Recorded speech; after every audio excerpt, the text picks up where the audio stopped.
Assalamualaikum warahmatullahi wabarakatuh. Bismillahirrahmanirrahim. Nahmaduka ya ghafuru ya syakuru. Masalli wa sallim barik ala sayyidina maulana Muhammadin wa ala alihi wa sahbihi asfa'in nama ba'du. Tapi monggo lah kita cerita-cerita Islam, cerita-cerita beragama yang rileks. Kita semua tadi seperti yang dikatakan Kadensus pernah disewani Mas Sufyan Sauri, juga beliau pernah ngaji. Sebetulnya dalam banyak hal-hal yang keseharian itu lebih prinsip ketimbang ide kita tentang hal-hal besar. Saya beri contoh, Allah itu Tuhan yang maha kuasa, yang menguasai alam raya ini. Kadang-kadang menjelaskan dirinya itu hanya alladzi at'amahum min ju'. Saya ini Tuhan yang memberi makan kamu saat Anda lapar, saat kalian lapar. Jadi untuk beriman kepada Tuhan yang Maha Esa, kepada Allah, kamu yakin yang memberi makan kamu itu Tuhan. Apapun kecewanya Anda terhadap tetangga, terhadap negara, terhadap mertua, terhadap istri, itu kecewa Anda tidak akan mati. Tapi kalau tidak makan itu mati. Sehingga Allah mensifati dirinya kadang pakai keseharian. Alladzi at'amahum min ju'. Tuhan itu siapa? Yang memberi makan kamu ketika lapar. Tapi kamu untuk syukur itu nunggu punya istri cantik, neriman, gampang diatur, membolehkan poligami. Terus 4 istri itu neriman semua, loyal semua. Itu sombong betul. Mau syukur saja kok repotnya seperti itu. Jadi mau syukur ya ada makanan dimakan. Itu kalau ngantuk ya tidur. Ayatnya wa min ayatihi manamukum billaili wan nahar. Maksud ayat Allah itu tidur. Nah, keangkuhan-keangkuhan ini yang menjadikan kita itu jadi repot hidup itu. Wong untuk syukur kok nunggu tadi. Mertua baik, tetangga baik, istri baik. Apa saja di sekelilingnya harus baik.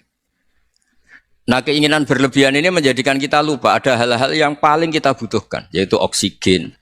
Kita boleh nempat di buminya Allah.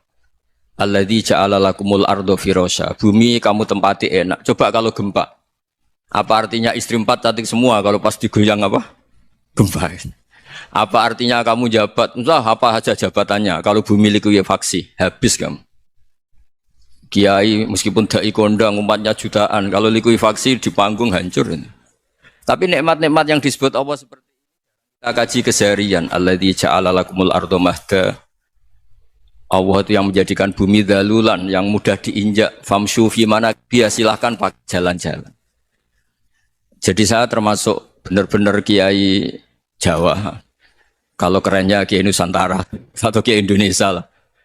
Diajari bapak saya Kiai Haji Nur Salim, diajari Mbah Maimun. Itu Islam itu keseharian. Karena ketika Anda memilih hal-hal yang serius, itu tujuan utamanya nyari ridhonya Allah. Dan ridhonya Allah bisa kamu dapatkan sesuatu yang pasti benar. Misalnya dalam sebuah hadis Sahih Muslim disebutkan, Inna Allaha la yardo anil abdi idza akalal akla fayahmadahu alaiha. Aw yashraba syarba fayahmadahu alaiha. Itu redaksinya inna itu sesungguhnya. La yardo juga pakai lam taukid, juga maknanya sesungguhnya. Sungguh-sungguh Allah sangat ridho ketika seorang hamba itu makan. Makan ketika sesuap nasi dia muji Allah, ketika minum seteguk nasi dia muji Allah. Itu kalau orang diridhoni Allah itu wali betul. Itu untuk jadi wali itu gampang. Kamu makan ridho, kamu nginjak buminya Allah ridho seneng, kamu hidup keseharian aman seneng. Nah ini supaya sampean kita semua ngaji betapa panduan Rasulullah untuk menggapai ridho Allah itu banyak yang keseharian sekali. Saking kesehariannya banyak dalam hadis dan itu sahih. Nabi menyebut hal-hal yang keseharian. Hatta ma tas'alu fi fimra'atika. Kamu punya uang, kemudian istri kamu bisa makan, itu ibadah. Bahkan sebagian ibadah itu dicontohkan Nabi yang akhirnya diprotes sahabat. Yaitu, wa fi buti ahadikum sodaqah. Kamu menggauli istri kamu itu ya sodaqah. Sampai sahabat bilang, yang benar ya Rasulullah.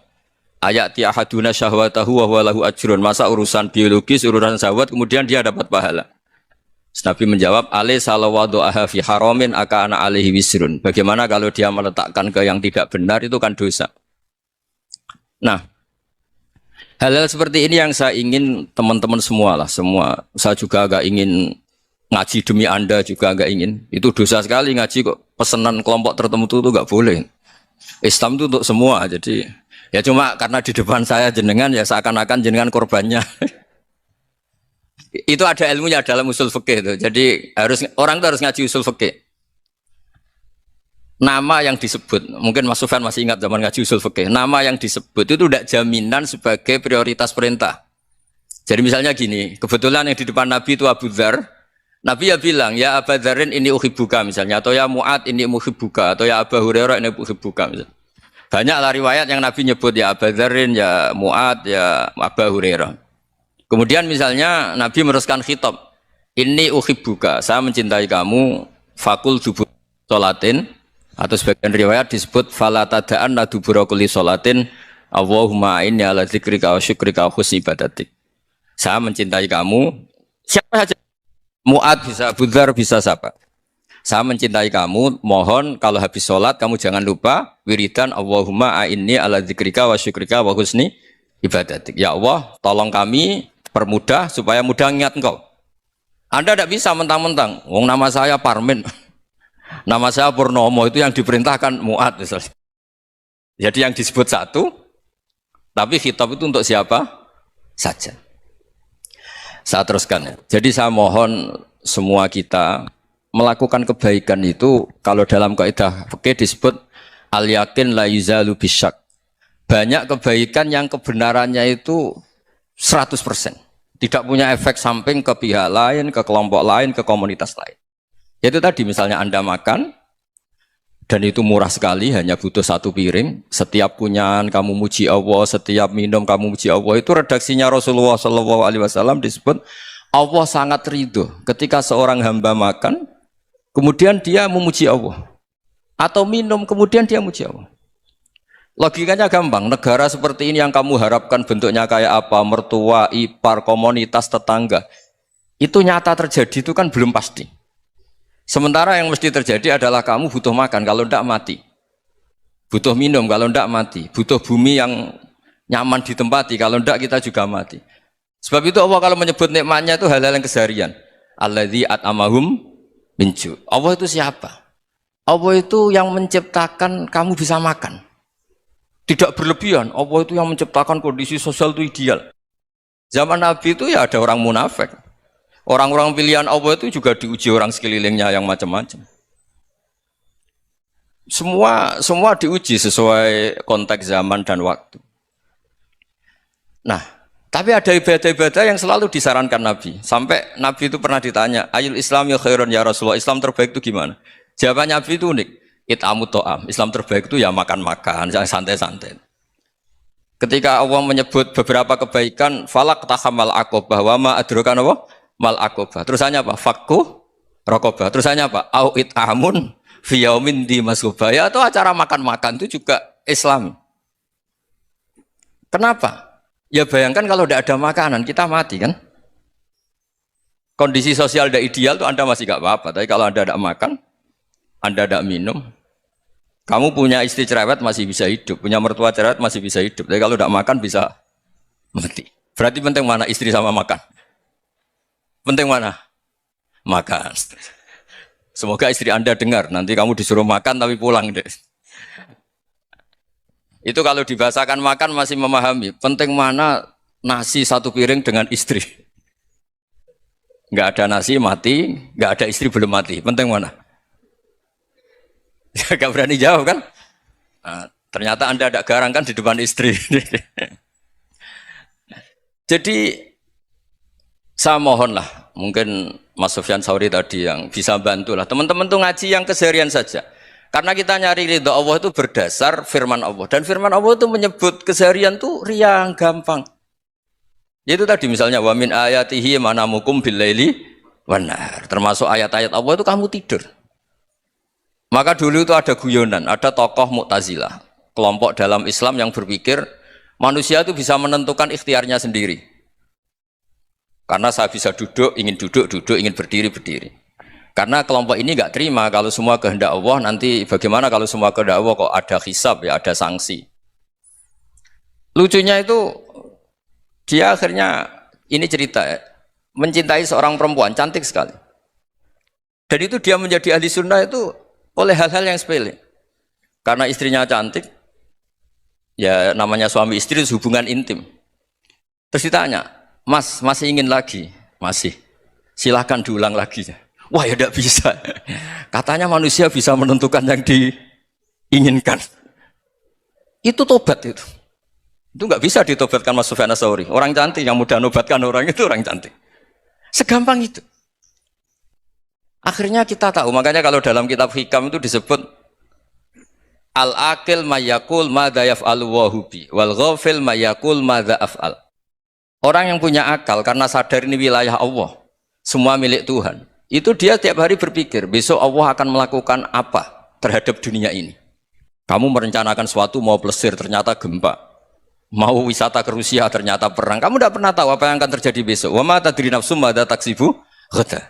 Tapi anda semua kita ini sering punya jadwal permanen. Makanya saya kalau diundang siapa saja, sana takdir. Yang jelas Gus ini acara penting. Ya masih acara penting nak pangeran ngersakno piye? Kowe ape dadi pangeran? Kamu kok mau jadi Tuhan? Itu kadang ya kiai gitu. Penting Gus acara ini jenengan harus memastikan bisa.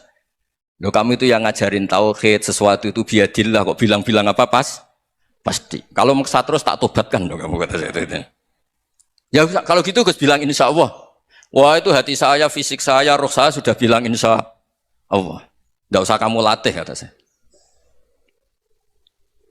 Nah hal-hal tauhid keseharian itu gampang sebetulnya. Wal ghafil yaqulu madza af'al. Tapi orang yang lupa Allah dia setiap hari bilang besok apa? Kita bisa melakukan apa? Seakan-akan dia itu aktor, dia penting, dia subjek permanen, dia. Padahal kita ini hanya objek kehendak Allah Subhanahu wa taala. Karena kita yakin sesuatu yang terjadi di alam raya ini kita tidak bisa apa-apa. Makanya saya sering ngaji, sering bilang saya, ketika Anda mensifati Allah, Dia yang menghidupkan. Sudah itu tanamkan sehingga ketika kita mati santai saja. Kenapa santai? Allah punya cara menghidupkan kita. Zaman kita hidup juga gak tahu caranya ngelola jantung, ngelola paru-paru.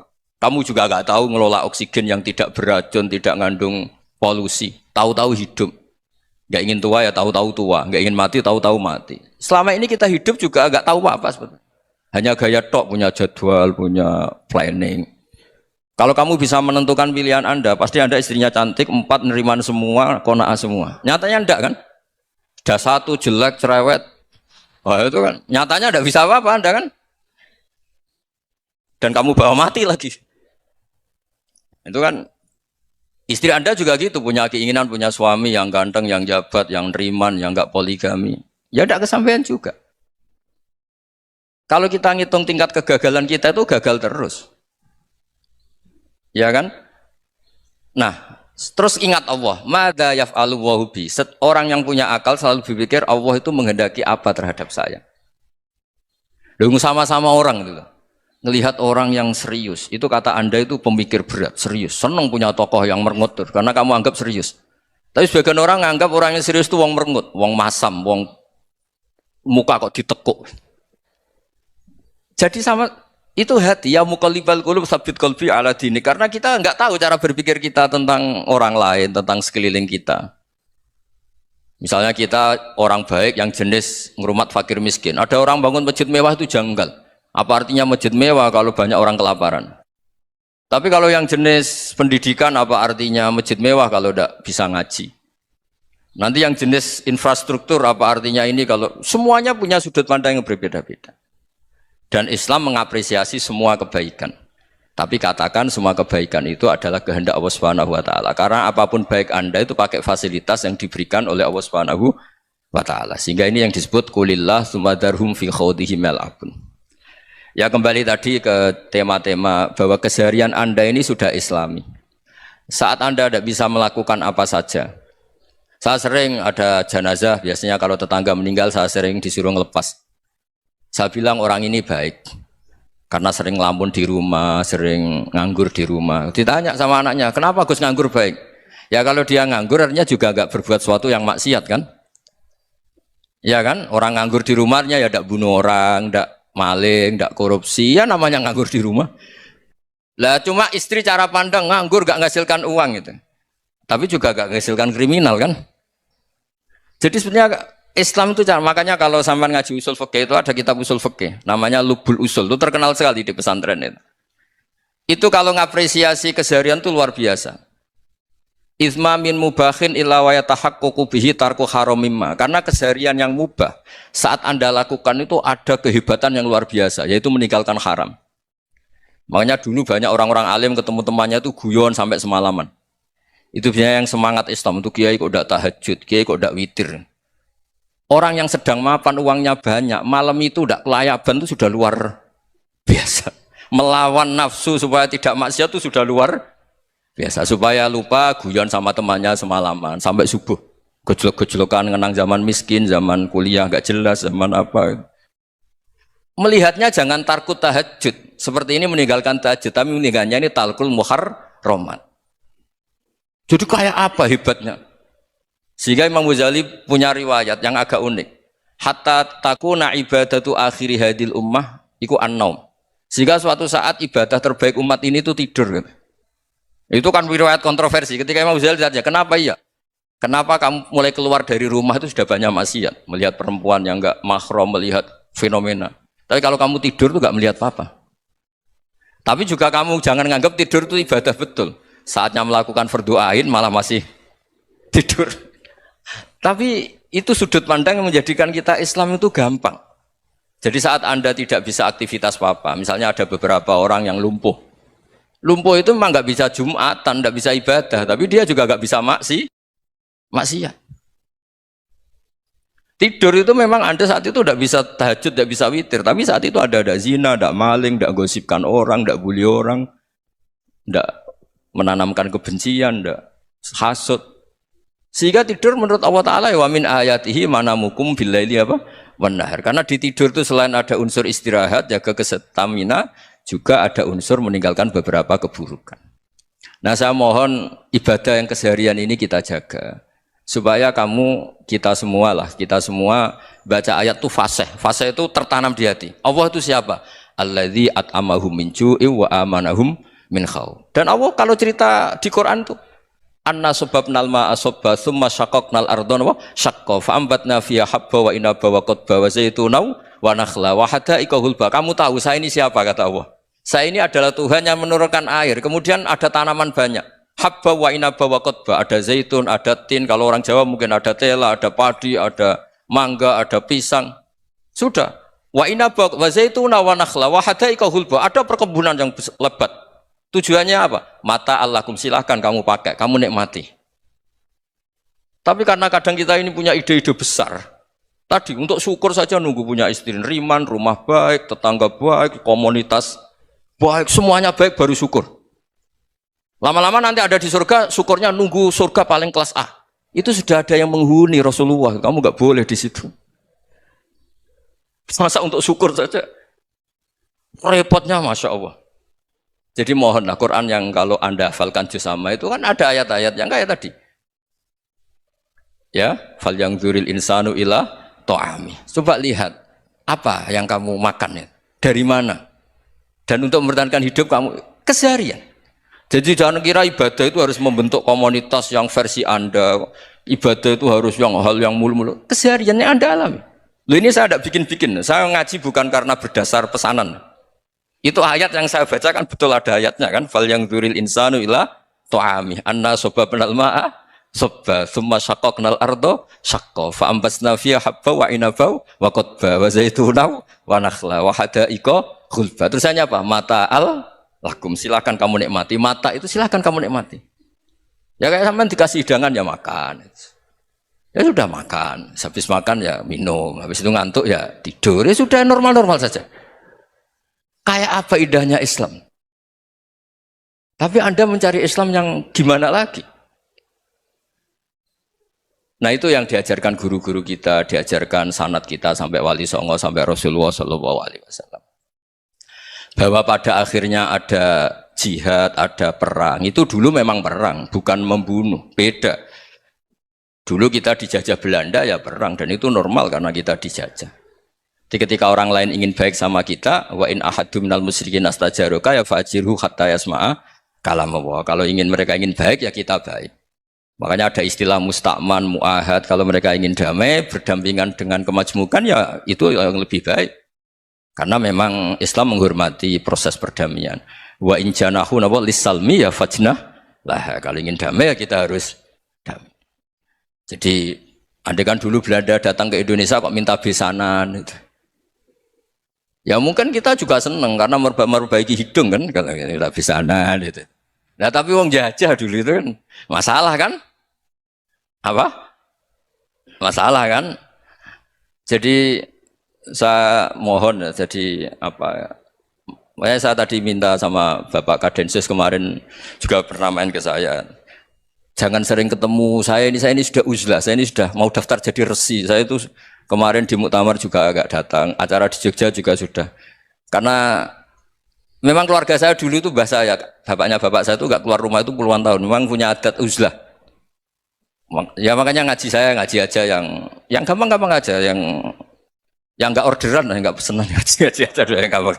Saya ikhlas, yakin betul saya ikhlas. Ikhlas itu menurut saya itu roh. Orang enggak ikhlas menurut saya itu orang aneh. Ikhlas itu gampang, sudah saya bilang. Kalau kamu yakin ilmu itu milik Allah, ngasihkan juga ikhlas itu milik Allah. Apa sih yang kamu punyai sehingga kamu tidak ikhlas?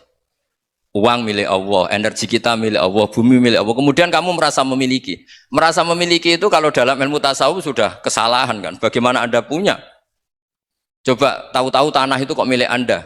Karena saya beli, saya beli dari orang, dari Zaid. Padahal yang asli punya itu Allah. Apa benar kamu pernah beli sama Allah?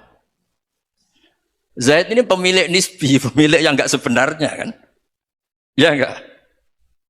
Yang benar-benar pemilik itu Allah. Kok kamu ngerasa itu bumi kamu itu atas nama apa? Coba. Milik kan harus beli atau dikasih. Enggak semua kan? Nah, makanya terfamshu fi manakibiha dan Allah menyebutnya, sudah saya ini yang menciptakan bumi. Waladzi ja'ala lakumul arda dalulan. Dan Allah menyebutnya sederhana, famshu fi manakibiha, silakan jalan-jalan.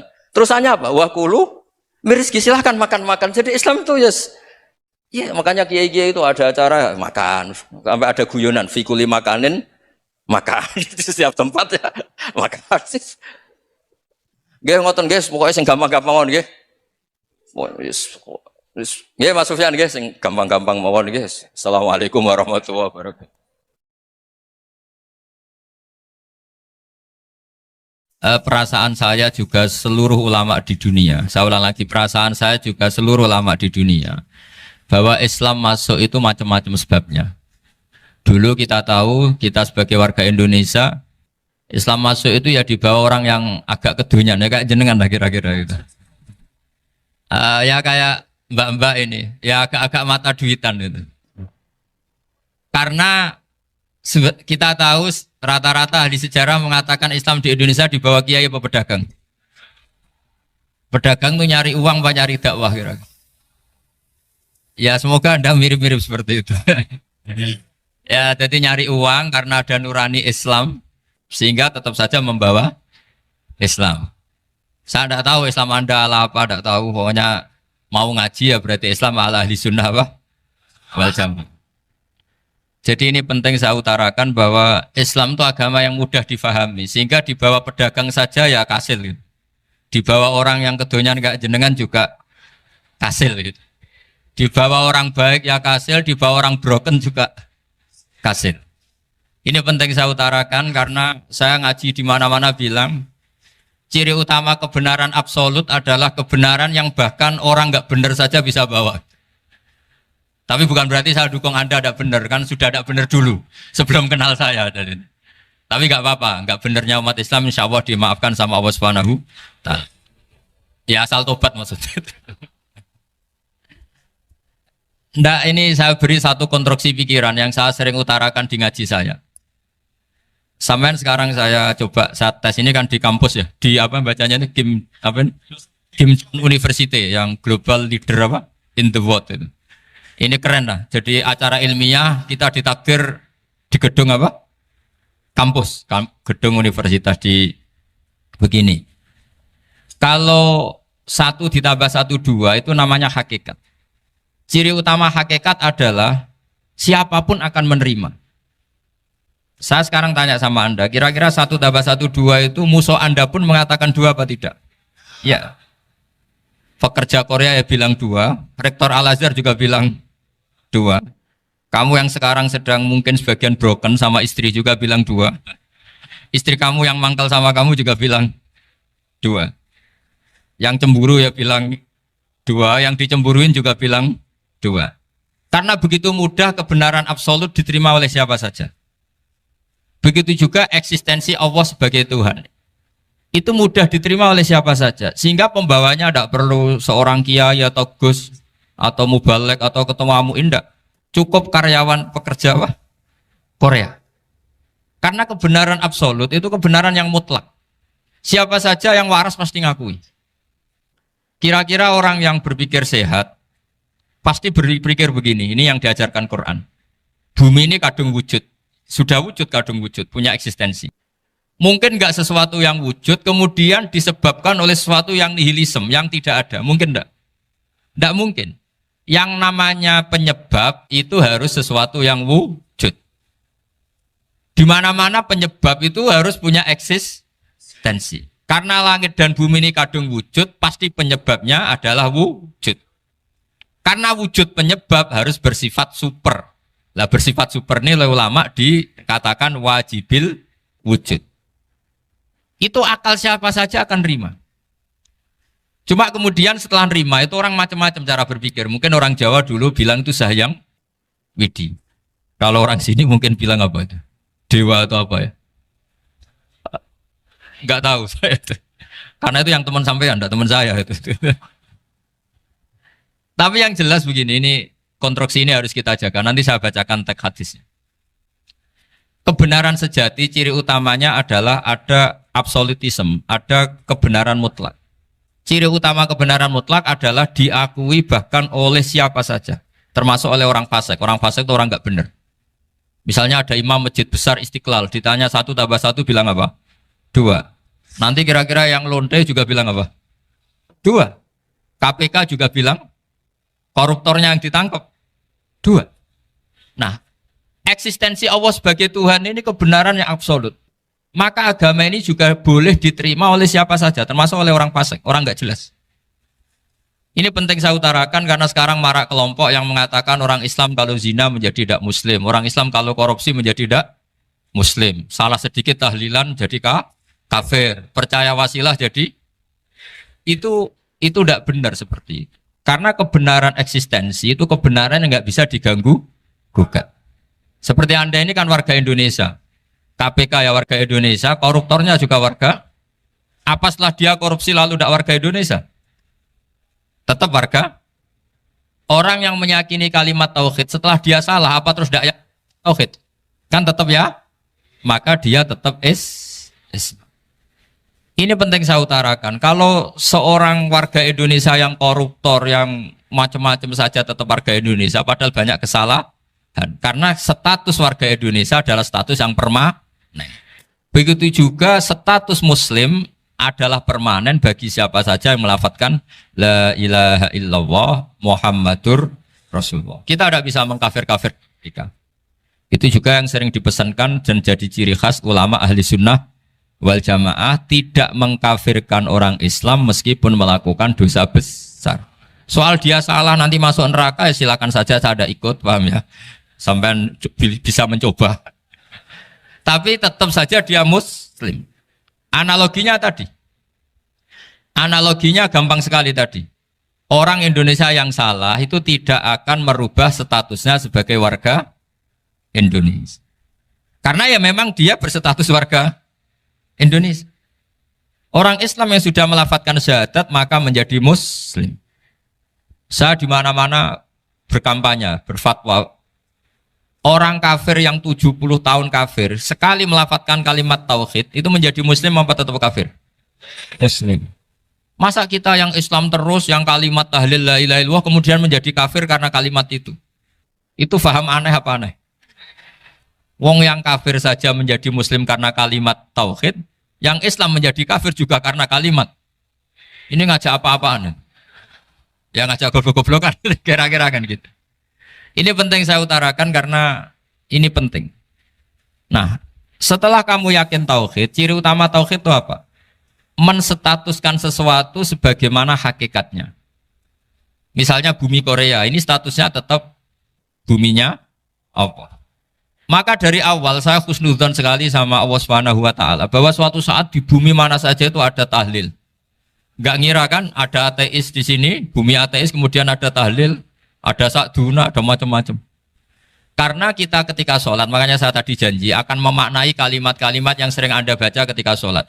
Di sholat saat ada itidal ngendikan apa? Rabbana lakal hamdu, ayo dibaca, mil'us samawati wa mil'ul ardi wa mil'u ma syi'ta min syai'im ba'du. Sama nani secara tradisi pesantren, Rabbana do pangeran kita, laka iku kaduwe panjenengan alhamdulillah segala puji. Engkau punya segala puji. Mil'us samawati, yang pujian itu memenuhi langit. Tentu langit itu penuh dengan pujian. Semua malaikat bertasbih, bertahmid. Karena malaikat tidak ada yang kerja di pabrik, itu tasbih terus gitu. Nggak ada yang nyari uang, nggak ada yang cari won ya. Apa won ya kalau bahasa? Kalau di sini nggak kiainya aja nyari uang. Terusannya apa? Wamil ul ardi, dan pujian itu memenuhi bumi. Korea termasuk bumi Allah apa enggak? Jadi saya sudah menduga suatu saat Korea itu ya penuh dengan pujian. Dan ini betul. Siapa yang ngira kalau di bumi Korea ada yang hafal lagu Sakduna itu? Itu lagu kesayangan guru kita semua, Kiai Haji Maimun Zubair. Gak ada yang ngira. Siapa yang ngira kalau di sini ada ngaji seperti ini? Di Rusia juga sama. Uni Soviet itu negara ateis. Tapi lama-lama pecah karena glasnost itu dan perestroika itu. Kemudian menjadi pecahan-pecahan negara Muslim. Ada Uzbekistan, Tajikistan, Ceknya, semuanya menjadi negara apa? Muslim. Karena dari awal lakal hamdu mil'us samawati wa mil'ul ardi, dan pujian itu pasti memenuhi langit juga memenuhi bumi. Kalau Anda baca itu di Indonesia mungkin wajar, di Indonesia banyak acara-acara seperti ini. Tapi kalau di Korea ternyata benar. Dan Anda ini kalian semua termasuk pembuktian benarnya wa mil'ul ardi. Keren kan teman? Oh keren sekali, bukan sekedar keren sekali. Makanya saya jarang diundang pengajian mau, tapi dia undang di Korea mau. Tapi saya ada niat datang undangan, memang saya ingin datang. Jadi ya karena itu, ini bentuk penghormatan saya. Bentuk penghormatan saya bahwa pada akhirnya benar-benar lakal hamdu mil'us samawati wa mil'ul ardi. Jadi Anda tidak perlu pesimis, dulu Indonesia juga seperti itu. Banyak Buddha, Hindu, macam-macam ateisme. Kemudian berkatnya para ulama sekarang jadi negara yang mayoritas Muslim. Korea, barokahnya orang-orang kedonyan seperti ini banyak Islam itu. Gak apa-apa. Karena sebagian agama Islam, sebagian sejarah ditulis di bawah pedagang-pedagang Gujarat. Kira-kira orang Gujarat ke Indonesia dulu yang namanya pedagang cari apa? Uang. Tapi namanya orang Islam hatinya tetap adanya tauhid. Nyari uang ya tetap sambil dakwah. Kalau yang ke Korea langsung kiai mungkin tidak seramai ini Islam. Karena kalau kiai datang langsung dicurigai jadi misionaris. Jadi ribet malah. Tapi kalau sampean nggak ada yang curiga. Namanya pekerja, pekerja saja nyari uang. Dan itu memang fakta. Cuma kadang ya sadar terus ya bagus lah seperti itu.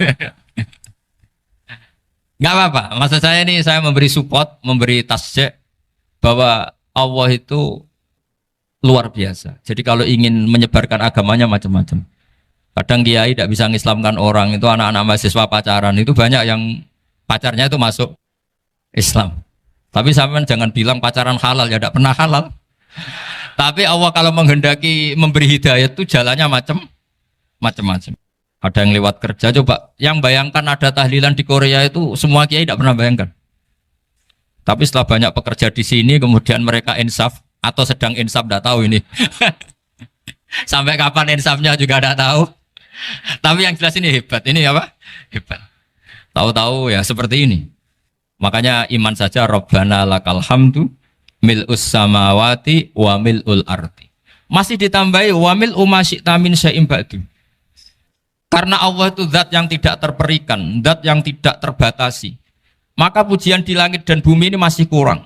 Masih ada apa saja yang nanti akan dipenuhi oleh pujian kepada Allah Subhanahu wa ta'ala. Wa mil'u ma syi'ta min syai'im ba'du. Dan pujian kepada Engkau ya Allah akan memenuhi semua ruangan yang Engkau kehendaki. Mungkin suatu saat negara-negara yang sekarang yang paling minim Islam itu di Amerika Selatan, kayak di Argentina dan sebagainya, itu nanti suatu saat nanti suatu saat juga penuh dengan pujian karena tetap Rabbana lakal hamdu mil'us samawati wa mil'ul ardi wa mil'u ma syi'ta min syai'in ba'd. Saya di Jogja setiap akhir ngaji saya ajarin wiridan. Mungkin wiridan ini tidak asing bagi jenengan karena sering saya baca subhanallah wa bihamdihi adada khalqihi wa ridho nafsihi wa zinata arsyihi wa midada kalimat. Bahwa kita memuji Allah itu adada khalqi sesuai jumlah makhluk Allah. Semua makhluk Allah meskipun kelihatannya mengecewakan, ini semuanya memuji sama Allah Subhanahu wa taala. Meskipun kadang kita kecewa, kadang kita tidak cocok. Coba barokahnya Anda ini agak-agak kecewa gitu dengan Indonesia karena nggak menyediakan lapangan kerja untuk Anda. Tapi ya nggak kecewa-kecewa amat ya, agak-agak saja. Karena Anda tetap semua mencintai Indonesia. Gara-gara agak-agak kecewa cari negara lain. Akhirnya di Korea, ada yang di Jerman, ada di Inggris. Tapi bawaan pernah ngaji di musola, Islam ini ke bawah. Sehingga karena Islam ini ke bawah, tahu-tahu ada komunitas yang memikirkan Islam. Umumnya orang mikir Islam itu ya bikin masjid. Kalau di Korea unik, nyewa apa? Nyewa gedung untuk masjid. Itu kalau diceritakan di Indonesia aneh. Ini masjid sewaan. Masjid. Tapi kalau di sini lazim, karena kalau beli mahal ya cukup sewa. Saya tidak tahu kalau dalam terminologi agama tempat Anda sujud ini nanti jadi saksi di akhirat. Itu yang permanen apa yang sewaan tidak tahu. Jadi nanti bumi ini tanya, ya saya ya Allah pernah dipakai sujud, tapi setelah 1 tahun nggak kuat menambah lagi. Makanya saya dukung tadi yang ada gerakan masjid apa. Sebenarnya permanen nggak permanen itu tetap bagus, ada usah memaksakan. Yang jelas saya sudah ikut nyumbang lelang tadi, dan saya berharap uang itu benar-benar untuk masjid. Kalau untuk tamirnya juga gak apa-apa, yang penting untuk menghidupi masjid. Saya juga termasuk kiai yang gak suka kalau hukum itu terlalu fanatik. Misalnya uang ini untuk masjid, kemudian imamnya diterlantarkan. Karena alasannya ini untuk masjid. Imam kan gak masjid. Nah ini kalau imamnya gak diservis, kemudian mutung terus pulang ke Indonesia. Ini jadi masalah. Tapi saya juga gak suka kalau ada negara gitu. Betul-betul saya gak suka. Yang imamnya itu terlalu diservis. Ini buruk sekali kan. Pernah ada anekdot, ini anekdot tapi nyata. Ada negara yang sangat sehat, Islamnya sangat sehat. Itu imamnya 1 bulan tuh digaji 70 juta. Kira-kira 70 juta dibagi 1 hari berapa? 5 sholat ya? 5 kali 30 berapa? Kira-kira saja. 150. Berarti per sholat dapat berapa ya? Kira-kira. Kan biasa potong gaji kalau berapa kira-kira? Singkat cerita, si kiai dari luar negeri tadi cerita apa Indonesia? Kiainya miskin-miskin, datang ke masjid kan kadang pakai ontel, adzan sendiri, qomat sendiri, sholat sendiri kadang. Itu nasib orang-orang Sragen dan Salatiga sebagian. Itu yang lapor karena mereka itu. Kalau Rembang insya Allah enggak. Tapi ada semuanya Salatiga, sebagian begitu. Itu yang cerita kiainya, bukan hoax. Memang kiainya cerita. Nasib kiai di Salatiga Gus katanya. Itu digojlok. Tapi tetap sholat. Sehingga cerita orang tadi cerita, imamnya di sana naiknya Mercy, muadzinnya pakai BMW. Itu tetangga sebelah Indonesia banyak yang fasilitas imam seperti itu. Karena gajinya sampai 70 juta. Setelah dia cerita bangga karena negaranya mengapresiasi imam sholat, sama kiai Indonesia dia omongin gini, makanya kamu sholat terus, takut potong gaji ya. Gitu. Itu kagetnya bukan main dia. Dikira itu satu sifat kelebihan negaranya, ternyata buruk sekali karena imam sholat karena takut potongan gaji. Akhirnya ke Indonesia bangga, alhamdulillah kita sholat tambah gaji. Dan tetap sholat. Keren mana yang digaji sama Anda? Ini yang di atas ini banyak calon imam. Tidak keren mana imam yang digaji sama Anda? Keren yang enggak. Tapi kalau pertanyaannya dibalik, keren mana jamaah yang peduli imamnya sama yang enggak peduli? Jadi jawabannya harus tetap seperti itu. Imamnya keren yang ikhlas. Tapi jamaahnya keren yang peduli imamnya. Jelas ini ya fatwa saya ya. Gimana? Imamnya baik yang ikhlas. Tapi jamaahnya baik yang peduli nasibnya. Tapi sekali imam dari awal gak ikhlas itu harus di PHK. Itu bahaya bagi agama kalau awalnya sudah ada ikhlas. Karena nanti setelah habis subuh terus dihitung. Wong setahu saya sholat terus kok kenapa gajinya tinggal segini? Ya, setahu saya sholat terus kok gajinya tinggal segini. Terus nanti takmirnya bilang, kemarin duhur Pak Yai tidak ngimamin. Kemarin asar tidak ngimamin. Terus dihitung. Bisa enggak agama akan berjalan seperti itu? Enggak kan? Ya makanya pertanyaannya tadi, suka atau punya imam ikhlas? Suka. Tapi imamnya juga suka kalau jamaahnya peduli. Ini penting. Jadi saya mensupport Anda, mensupport kalian semua bahwa agama ini akan diurus oleh Allah Subhanahu wa taala. Makanya Sayyidina Umar radhiyallahu anhu kalau disuruh mikir agama itu tidak mau. Tidak mau betul. Ketika Umar jadi khalifah itu puncak keemasan masa Islam. Semuanya stabil, semuanya hebat. Sampai Irak, Iran zaman itu Persia masih. Semuanya Mesir. Itu semuanya ikut Islam.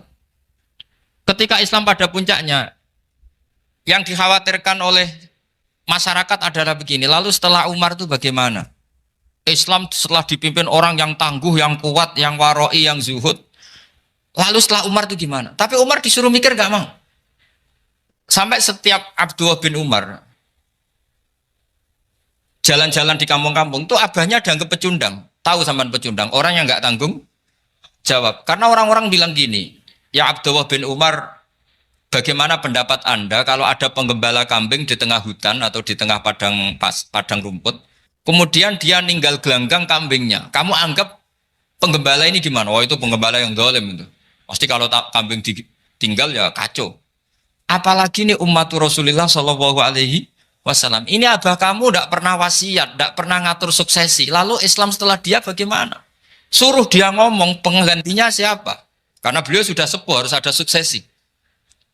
Akhirnya Abdullah bin Umar lapor ke Umar. Ini gimana bah orang mengkomplain begini. Apa kata Umar? Agama itu beda dengan kambing katanya. Agama itu milik Allah Subhanahu. Mbok saya pikir, tidak saya pikir tetap jalan. Nah ini terbukti. Jangan ulama ya ndak, mufti ya ndak, tapi bisa menjalankan agama. Kalau agama sampean pikir malah rusak. Sudah pokoknya lakukan saja, tidak usah dipikir. Akhirnya betul. Karena agama ini milik Allah. Soal kita serius memikirkannya itu karena khidmah. Karena kita ingin berbakti pada agama. Tapi Anda tidak boleh berpikir kalau agama ini butuh pemikiran Anda. Beda loh ya. Kita khidmah agama serius karena kita ingin mengkhidmai agama. Tapi agama ini tidak pernah butuh kita. Karena agama ini akan diurus oleh Allah Subhanahu. Coba pas sampean kecil, orang jilbaban di Indonesia itu banyak apa banyak sekarang? Banyak sekarang. Kiainya mutu orang dulu apa mutu orang sekarang? Tapi perkembangan Islam itu ramai sekarang apa ramai dulu? Ramai sekarang. Islam menyebar di seluruh dunia itu zaman Wali Songo, zaman sampean keren mana? Keren sekarang. Kualitas solehnya sampean sama Wali Songo? Wali Songo. Ini betul. Karena agama ini diurus oleh Allah Subhanahu wa taala. Maka kata Sayyidina Umar, agama ini innallaha ta'ala yakhfadhu dinah. Innallaha ta'ala la yudhi'u khilafatahu waladina. Allah itu tidak akan menyia-nyiakan agamanya. Ini terbukti. Agama ini pernah dipimpin orang terbaik di dunia, yaitu Rasulullah Shallallahu Alaihi Wasallam. Ketika beliau intakola ila rofiqil ala, ketika beliau pindah ke alam sana, diteruskan oleh sahabat yang tentu jauh di bawah Rasulullah. Diteruskan tabiin, diteruskan para wali songo, diteruskan sayang sampean yang jauh di bawah wali songo. Sejauh-jauhnya. Tapi agama jalan sampai Korea. Agama jalan sampai apa? Dulu Wali Songo itu hanya sampai Mojokerto, sampai Tulungagung. Di bawah sampean, Klayaban sampai mana ini? Korea. Coba kalau Allah tidak ngurus, nggak bisa. Yang gerakkan hatinya sampean peduli sama masjid siapa? Allah Subhanahu wa taala. Yang menggerakkan hati sampean peduli sama agama siapa? Tapi yang menggerakkan sampean ke Korea apa? Uang kan?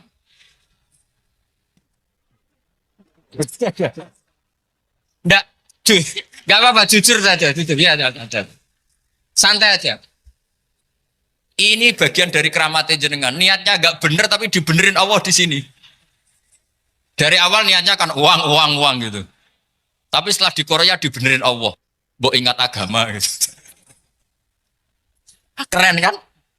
Makanya yang syukur sama Allah Subhanahu wa taala. Yang bisa hanya Allah taala. Makanya dalam dunia kiai selalu baca apa? Alhamdulillah alladzi hadana li hadza wa ma kunna linahtadiya laula an hadana Allah. Alhamdulillah kita diberi hidayat seperti ini. Kalau tidak Allah tidak bisa. Sudah mata duitan, kadang istri ngomel, mertua tidak percaya. Sudah setengah-setengah broken gini di saya tahu sampai ke Korea itu karena broken pas saking sayangnya keluarga. Potensinya hanya dua. Dibela-belain kerja demi keluarga atau agak broken maka ke sini. Tapi apapun potensi itu tetap baik. Itu takdir sudah, itu takdir tidak usah dibicarakan. Semua itu apa? Karena orang kalau sedang rukun ya tidak mau tukaran, kalau sedang tukaran ya tidak mau rukun. Itu sudah semuanya takdir. Kata bapak saya dulu kalau ada orang mau jualan tanah, Pak Yai tanah saya mau saya jual. Ini gimana padahal ini tanah warisan. Kata bapak, nak waya adol ya adol. Memang ini saatnya jual ya jual saja. Nanti kalau kaya saatnya beli ya beli saja. Karena kalau sudah saatnya jual mau beli ya nggak mungkin kan? Mau memang saatnya jual. Kalau sudah kaya kan nggak mungkin jual tanah. Saatnya beli. Maka semoga masalah di keluarga sampean ini masalah musiman. Maksudnya yang tukarannya ini musiman, yang rukunnya permanen. Jangan tukarannya permanen, rukunnya musiman. Setelah melihat yang lebih cantik, katut babon, nggak tahu saya kalau tahu. Nah ini semoga katut masjid ini bagian dari kafaroh sampean itu. Jadi kafaroh kesalahan-kesalahan sampean. Ini penting saya utarakan karena agama itu beda.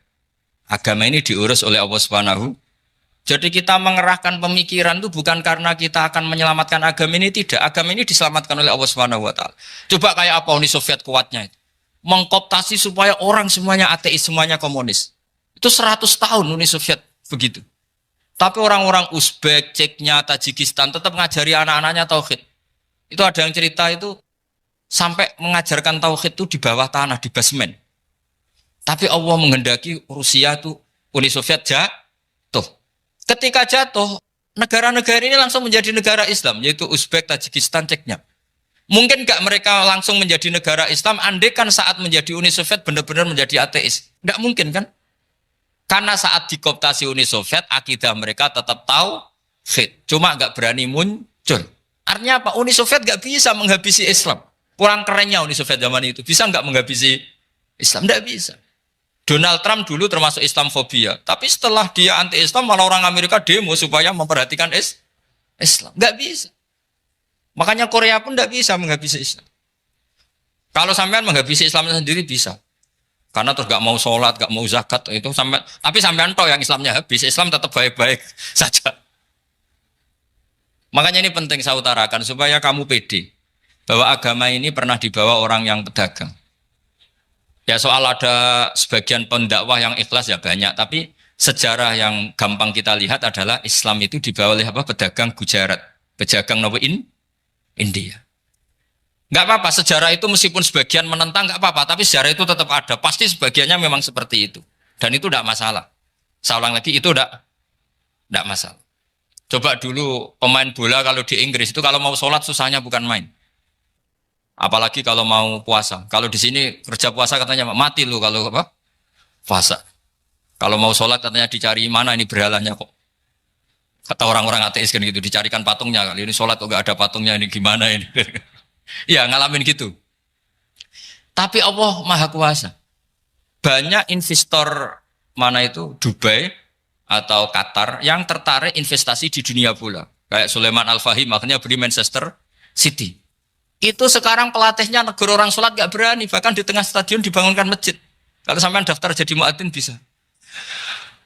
Apa nyanyi Sakduna di sana juga bisa. Dulu Aljazair bencinya bukan main. Apa Perancis sama orang Islam itu bencinya bukan main. Barokahnya Zidane pemain bola dan juara dunia. Terus Zidane turunan Aljazair. Akhirnya orang Perancis itu mencintai Islam. Itu barokahnya sepak bola. Allah punya sekian cara untuk mengenalkan Islam. Di Perancis dikenalkan lewat pemain sepak bola. Nah di Korea ini yang agak unik dikenalkan lewat pecinta wong. Saya jamin ini tidak apa-apa, sudah tidak apa-apa, sudah aman, pokoknya aman. Jamin aman. Pokoknya alhamdulillahilladzi hadana lihada wa ma kunna linahtadiya laula an hadana.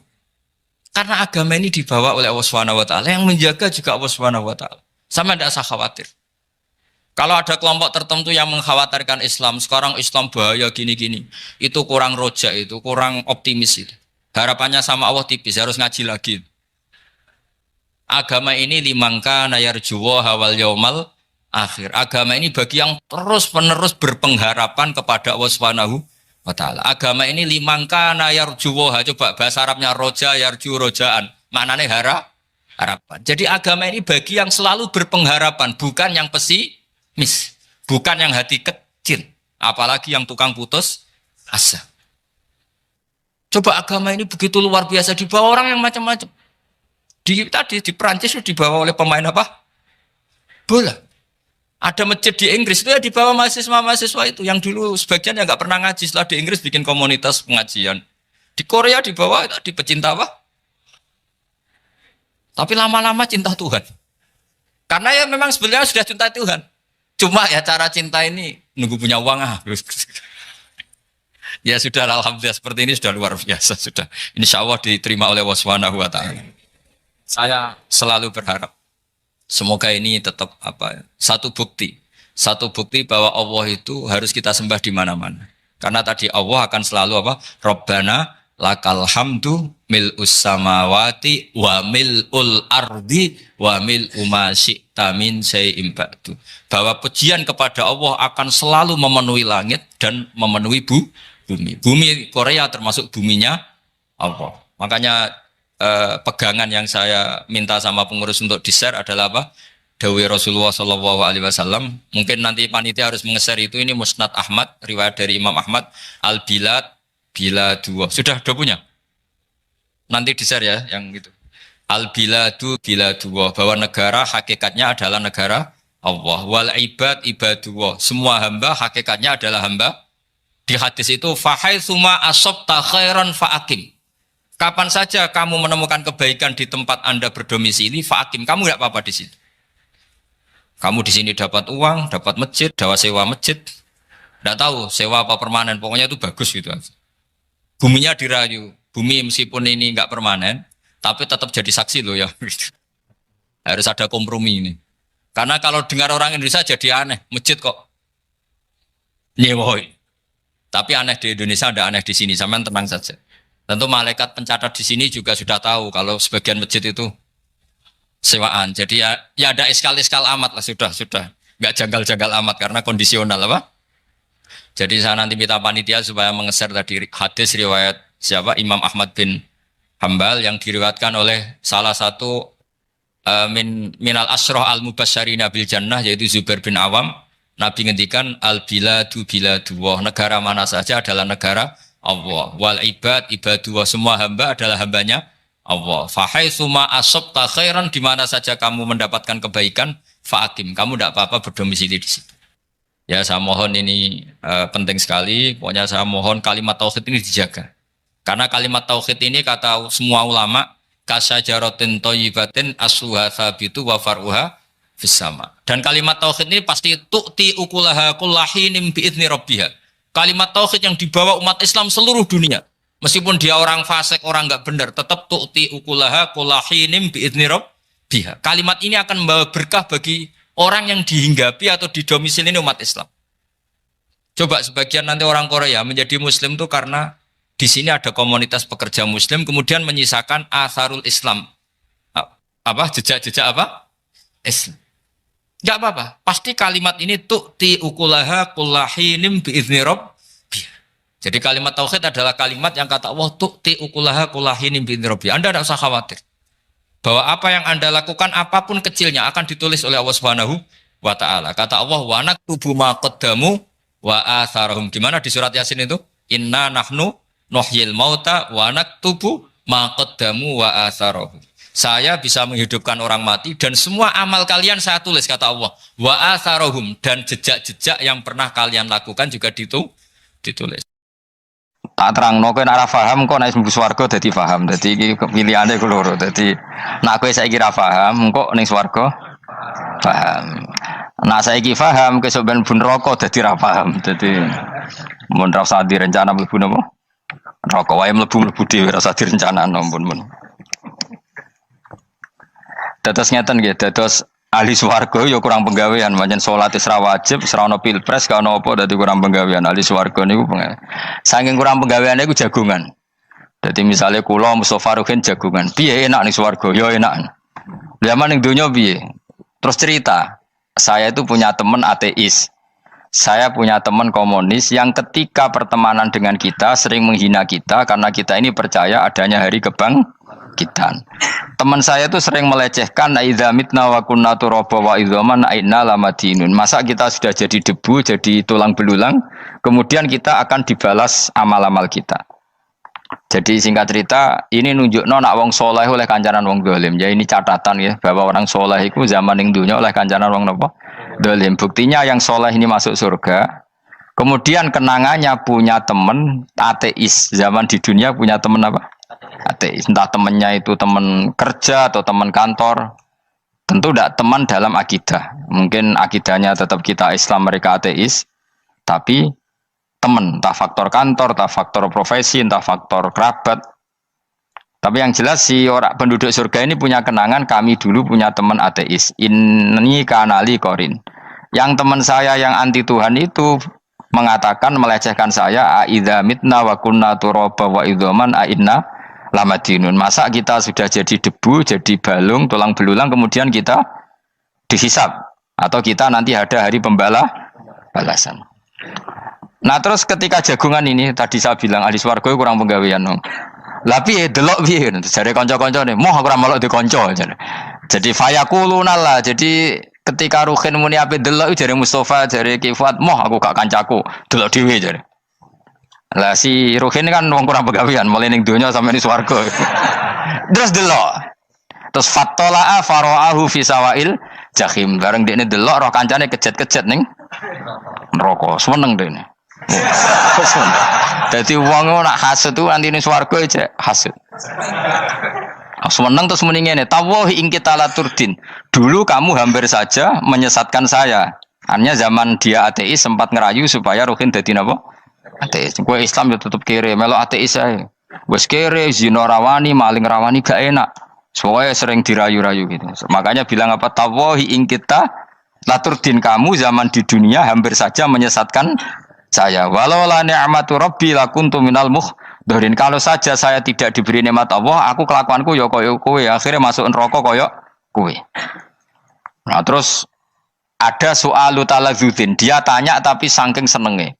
Afama nahnu banyitin. Coba lihat saya sekarang. Apa saya sekarang mati? Tidak kan, saya tidak mati kan. Cuma mati pertama saja, mati zaman di dunia. Sekarang saya hidup lagi. Artinya kamu yang dulu memungkiri ada kehidupan, dulu aku saiki tidak mati. Ternyata saya sekarang hidup dan dapat nikmatku yang neraka. Jadi ku nunjukno sunah manusa iku ora puas nak ora ngalahno musuhe. Nganti ning swarga iku ora lega nah. Jadi manusa iku hasudnya itu terlembagakan sampai akhirat. Jadi wong-wong sing tahu dimaki-maki kubu sebelah, iku nak kubu sebelah mlebu neraka, iku kowe ning swarga gak marem nak gak delok. Dadi hasud iku ya seru no. Jadi nak kula pun mboten, makome mboten nonton, kula mboten. Niku makome Ruhin barang dadi lori lho kan dinyak melarat, gendut, kriting mangkel. Kudu menangi sing ngenyak mlebu neraka. Aja sampe sing ngenyak kita mlebu swarga kene mlebu neraka. Wah. Gak puas ya, no? Makanya gambarannya Quran itu manusia tetap manusia. Ketika orang kafir dengan segala kenikmatannya, misalnya mungkin Amerika, mungkin negara-negara yang sekarang kumo luhur dengan teori kapitalisnya, mungkin ngenyak Ethiopia, ngenyak Syria, ngenyak. Tapi apapun salahnya Syria, Ethiopia tetap iman, tetap masuk surga. Meskipun ngurmat negara tidak pedes. Tapi yang ngurmat negara benar, tapi ngurmat iman tidak benar, bisa saja nanti masuk neraka. Itu makanya kita problem di dunia kan gitu. Makanya saya mohon, nah, umat Islam itu tidak perlu menjawab kritikan itu. Dari awal kita nanti enaknya itu di surga. Kali di dunia kita pasti salah. Ngelola negara raiso. Banyak negara Islam sing carut, napa? Marut. Ngurus bojo raiso. Banyak santri sing pegatan. ngurus anak yo ora iso, anak yo debu weling kok bapak. Kita ini kan ngurus yayasan yo ora iso. Kan semua yang berbau Islam mesti carut mar. Karena ya apa ya, dari awal kita ini mah enggak serius ngurus dunia. Kok serius piye nyimpen duit wedi dosa ana hisab. Ape riba rentenir wedi dosa. Wape ngatur dunia nemen-nemen wedi dosa. Allahu al-mudabbir sing ngatur kok melo ngatur barang. Wah, akhirnya karena wedi dosa terus goblok. Sebagian goblok klasik, sebagian keterusan. Nah, sing repot sing keterusan sampai asli lah iku terus kombinasi napa? Jadi wong Islam itu ora kober serius mengurus dunia. Kadang punya pemimpin fasik lah ben kono bae-baean dunia. Jadi ribet wong Islam. Akhirnya kita ini dihina wa idza marru bihim yatakhamazun wa idza qalabu ila ahlihim qalabu fakihin wa idza ra'ahum qalu innaha ula inapa ladallun. Orang-orang kafir itu kalau melewati orang Islam pasti ngenyek. Urip nyatane ngono, ngelola negara enggak bisa, ngelola keluarga enggak bisa. Nah, nanti kalau kita di surga itu kata Allah fal yaumal ladzina amanu minal kufari yadhakun. Nanti di surga orang-orang iman gantian menertawakan orang-orang kafir. Jadi itu menunjukkan bahwa kita tidak pernah puas sebelum dendam menertawakan. Jadi wis ning swarga iku cita-citane mukmin tetep fal yaumal ladzina amanu minal kufari yadhakun. Jadi kowe sok ben ning swarga iku ya Allah kasih saya fasilitas bisa melihat penduduk neraka. Terus dene ning teras-teras swarga dipertontonkan orang kafir alal araiki yang turun. Hal suwibal kufaru makanu ya fa'alun. Delok saiki kowe mbek aku mulya ndi. Jadi dendam itu penting. Tapi sebenarnya ini swarga ning donya wis kalah wis nurut ae no. Dadi menteri yo nurut wis pokoke nurut ae wis barang donya pek-pekan wis. Cuman arah bener ya dielingno iku bahaya nek ora bener. Tapi ora usah kerusuhan biasa wae. Gremeng ae gremeng soalnya ben gak dadi udun no.